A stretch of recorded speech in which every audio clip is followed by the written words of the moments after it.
We have seen how the infinitive is used in phrases like eubeo pueros pugnara. I am ordering the boys to fight. This is the objective use of the infinitive, as both pueros, the boys, and pugnara, to fight, are the objects of the verb eubeo. But let's change the main verb to dico. What do we get? Before we go any further, look at this sentence in Latin and see if you can understand in Latin the meaning.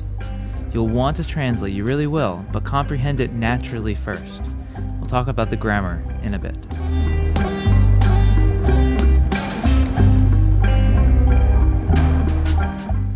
What we have here is an indirect statement.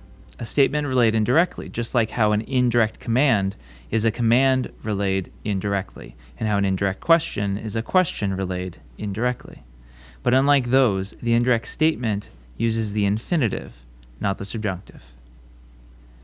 We can stay with our sentence, dico pueros pugnara. I say that the boys are fighting, when we're talking about indirect statements. All indirect statements are going to have a main verb that introduces the rest of the sentence. I call this a head verb, because it's something that originates in the head of all places of the body. So head verbs can be verbs of speaking, hearing, seeing, thinking, or perceiving. That happens in the brain. And I suppose we could wrap it all up and throw in verbs of smelling into this equation too, if you really want to. All verbs like these can introduce indirect statements. The next key component to an indirect statement is the subject of the indirect statement. This will be in the accusative case. And because of this, we sometimes call it the accusative subject, or subject accusative. Here, pueros is our subject accusative of the indirect statement. And finally, all indirect statements will have an infinitive. This will be the verb of the indirect statement. But notice, the indirect statement verb isn't conjugated. If we were to change pueros to the singular puerum, pugnara still stays the same. Or maybe change it to the first person, me, or the second person, te. The pugnara still stays the same. That's the neat thing about an infinitive and what differentiates it from other finite conjugated verbs.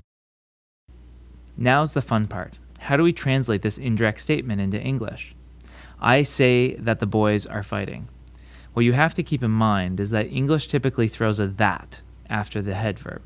And be sure to translate the accusative subject as your regular subject, and your infinitive as a normal verb. We can throw the infinitive into the passive, dico pueros a puellis amari. I say that the boys are being loved by the girls. We can even change tenses. Dico pueros pugnawissa. I say that the boys have fought. And dico pueros pugnaturos essa. I say that the boys will fight. We'll investigate this changing of tenses more next time. The only other sticking point comes when the indirect statement itself has an accusative. Dico pueros puellas amara.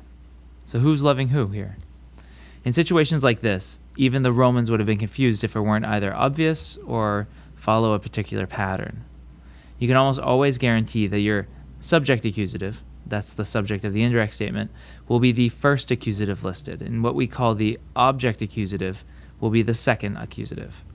So here, it's the boys who are loving the girls, but if we invert the word order, this sentence would be translated, I say that the girls are loving the boys.